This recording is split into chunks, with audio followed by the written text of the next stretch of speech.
Beberapa tahun terakhir perubahan skema pensiun PNS terus menjadi wacana yang selalu menarik untuk diperbincangkan. Seperti bagaimana perhitungannya, kapan mulai diberlakukan, siapa saja pesertanya, apakah semua PNS bisa ikut, berapa iurannya dan berapa jumlah yang diterima. Benarkah sampai 1 miliar seperti yang diberitakan selama ini? Simak terus untuk mengetahui jawabannya. There was once a day that I would pray for you. I'd go and misbehave just so you'd notice too. Sneaking looks up and down from across the room. Menteri Keuangan Sri Mulyani Indrawati dalam konferensi pers tentang Nota Keuangan dan RAPBN 2023 menyatakan bahwa skema pensiun PNS yang selama ini diterapkan, terlalu membebani APBN. Diperkirakan hingga 2.800 triliun yang sudah dan akan menjadi beban negara dalam periode jangka menengah ke depan. Sehingga perlu perubahan undang-undang untuk mengubah skema pensiun PNS saat ini. Program pensiun PNS di Indonesia diatur dalam Undang-Undang Nomor 11 Tahun 1969 tentang pensiun pegawai dan pensiun janda, duda pegawai. Secara umum program pensiun dan tabungan hari tua PNS di Indonesia pada saat ini menggunakan skema sebagai berikut.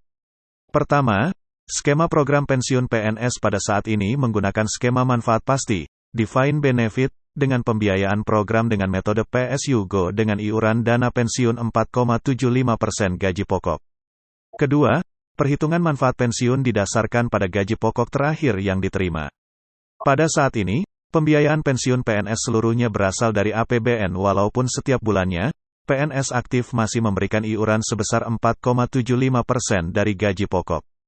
Sebagai contoh PNS sudah bekerja 35 tahun pensiun dengan golongan 4B. Maka ia menerima pensiun pokok sebesar 75% kali gaji pokok terakhir, yakni sejumlah Rp3.725.100 per bulan plus tunjangan. Lalu sampai berapa lama? Menurut Pasal 14 Undang-Undang Tahun 1969, seorang pensiunan PNS akan berhenti menerima manfaat pensiun ketika ia meninggal dunia.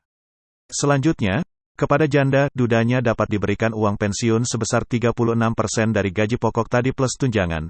Bahkan dapat diteruskan anaknya jika memenuhi ketentuan yang berlaku. Skema pensiun yang diusulkan menggantikan skema PSU-GO adalah skema fully funded.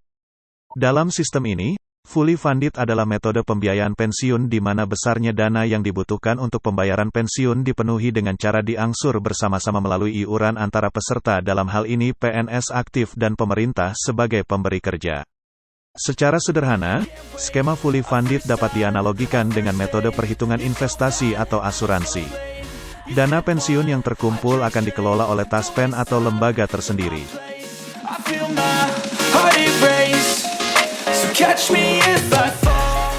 Lalu berapa besaran iurannya?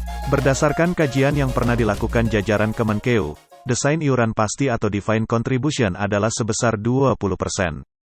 Jika diasumsikan 20% tersebut ditanggung bersama, maka 10% dibayarkan pemerintah dan 10% kewajiban PNS.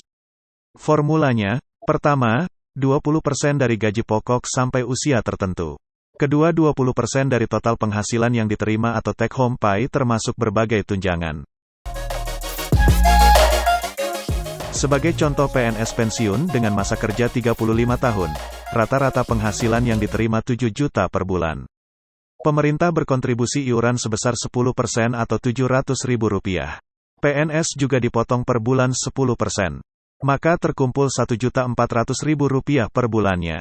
Dikalikan 12 bulan kali 35 tahun mendapatkan hasil Rp588 juta. Selama 35 tahun dana investasi tersebut dikelola Taspen atau lembaga yang ditunjuk, dan dengan memperhitungkan risiko pasar, perhitungan anuitas dan variabel lain diperkirakan dana yang terakumulasi bisa mencapai Rp750 juta. Dari hitungan di atas, bisa saja PNS yang pensiun menerima lebih dari 1 M. Semua tergantung besaran penghasilan per bulan yang berkaitan dengan iuran yang dipotong serta hasil pengelolaan dana oleh lembaga pengelola. Dengan asumsi yang sama, masa kerja 35 tahun jika penghasilan rata-rata tiap bulan Rp9 juta, maka jumlah yang diterima kurang lebih Rp1 miliar.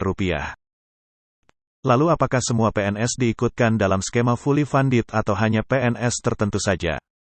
Berdasarkan Pasal 41 Undang-Undang Nomor 40 Tahun 2004 tentang Sistem Jaminan Sosial Nasional, UU SJSN, setiap peserta atau ahli waris berhak mendapatkan manfaat pensiun setelah memasuki usia pensiun dan memenuhi masa iuran minimal 15 tahun. Dengan demikian, keikutsertaan PNS sebagai peserta skema fully funded, tergantung kapan waktu program ini dilaksanakan. Misalkan program ini terlaksana pada tahun 2025, maka PNS yang lahir di bawah 1982 tidak bisa mengikuti skema ini karena masa iuran di bawah 15 tahun. Atau jika program baru terlaksana pada tahun 2030, maka hanya PNS kelahiran 1987 ke ataslah yang bisa disertakan dalam skema yang baru. Namun tentu saja tergantung keputusan pemerintah dan DPR, bisa saja hanya PNS baru yang ikut serta dalam skema fully funded. Mengapa pemerintah bersikeras dengan program skema baru pensiun PNS ini? Apakah pemerintah diuntungkan dengan adanya skema fully funded? Untuk mengetahuinya, perlu disimulasikan antara dua sistem pensiun PNS tersebut. Yang pertama PSU Go atau manfaat pasti. Sebagai contoh PNS dengan masa kerja 35 tahun dengan golongan 4B, pensiun pokok yang diterima Rp3.725.100. Misalkan pada usia 70 tahun dia meninggal dunia, maka dana yang ditanggung pemerintah adalah 12 bulan kali 12 tahun, kali Rp3.725.100, hasilnya sebesar Rp536.414.400. Bandingkan dengan skema fully funded. Seperti simulasi sebelumnya, dana yang ditanggung pemerintah adalah Rp700.000 kali 12 bulan, kali 35 tahun, sama dengan Rp294 juta. Bisa dilihat, selisih yang ditanggung oleh APBN sangat jauh, bahkan hampir separuhnya saja jika dibandingkan dengan skema PSU Go. Tidak heran jika pemerintah lebih diuntungkan dengan skema fully funded. Dan perhitungan di atas belum memperhitungkan tunjangan keluarga, tunjangan beras dan hak pensiun janda, duda PNS dan anaknya. Bagi PNS sendiri dengan asumsi rata-rata gaji pokoknya 4 juta. Maka dengan masa kerja 35 tahun, PNS tersebut telah melakukan iuran sebesar 4,75% kali Rp4 juta, kali 35 tahun kali 12 bulan, yakni sebesar Rp79.800.000. Sedangkan dengan sistem fully funded, iuran yang diberlakukan sama dengan pemerintah yakni Rp294 juta. Sehingga iuran yang ditanggung bisa 3-4 kali lipat dibandingkan sistem manfaat pasti meski dana tersebut nantinya kembali lagi ke PNS. Berkaca contoh di atas, dalam sistem PSU Go dari Rp536 juta yang dibayarkan kepada pensiunan PNS, hanya Rp79,8 juta yang merupakan iuran PNS sendiri, sedangkan sisanya sebesar Rp465 juta ditanggung oleh APBN. Jadi bisa dibayangkan memang tanggungan APBN begitu besar.